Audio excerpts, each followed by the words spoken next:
આગળ વાત કરીએ તો વડોદરા શહેરમાં સ્વચ્છતા અભિયાન હેઠળ પાલિકા તંત્ર વેરા લાખો કરોડોની રૂપિયાનો ખર્ચ થાય છે। બીજી બાજુ કોર્પોરેશનના અધિકારીઓ અને કર્મચારીઓ દ્વારા જ રોડ રસ્તા પર કચરો નાખવામાં આવી રહ્યો હોવાનું નજરે પડી રહ્યું છે। વિગતમાં મળતી માહિતી અનુસાર સ્થાનિક વોર્ડ નંબર 7ના સુનિલભાઈ અને રોશનજી દ્વારા સૂચના આપી કચરો નાખવામાં આવે છે। ત્યારબાદ ફરીથી આ કચરાને ડમ્પરો ઉપાડવાની કામગીરી કરે છે, જેથી એક જ કચરો ઉપાડવા માટે 2 વખત રૂપિયા ચૂકવવામાં આવી રહ્યા હોવાનો આક્ષેપ થયો છે અને અધિકારીઓને તાત્કાલિક ધોરણે સસ્પેન્ડ કરવામાં આવે તેવી માંગ ઉઠી છે। મહાનગરપાલિકાના મ્યુનિસિપલ કમિશનર સાહેબ, મેયર સાહેબ, ચેરમેન સાહેબનું ધ્યાન દોરવાનો એક અમારો નાનકડો પ્રયાસ છે।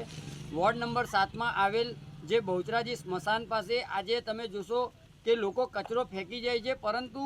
જે કચરો ઉપાડવામાં પણ આવે છે ત્યારે ખાસ કરીને વડોદરા મહાનગરપાલિકાના વોર્ડ નંબર 7ના અધિકારીઓ અને કર્મચારીઓના સૂચનથી કેટલાક કોન્ટ્રાક્ટરના જે પણ જવાબદાર વ્યક્તિઓ છે તે ટ્રેક્ટરથી સાથે સાથે ડમ્પરથી અહીંયા ગાડી કચરો ઠાલવી રહ્યા છે અને ત્યારબાદ ફરીથી અધિકારીઓના સૂચન બાદ આ જગ્યા ઉપરથી કચરો ડમ્પર દ્વારા જે તે લેન્ડફિલ સાઇટ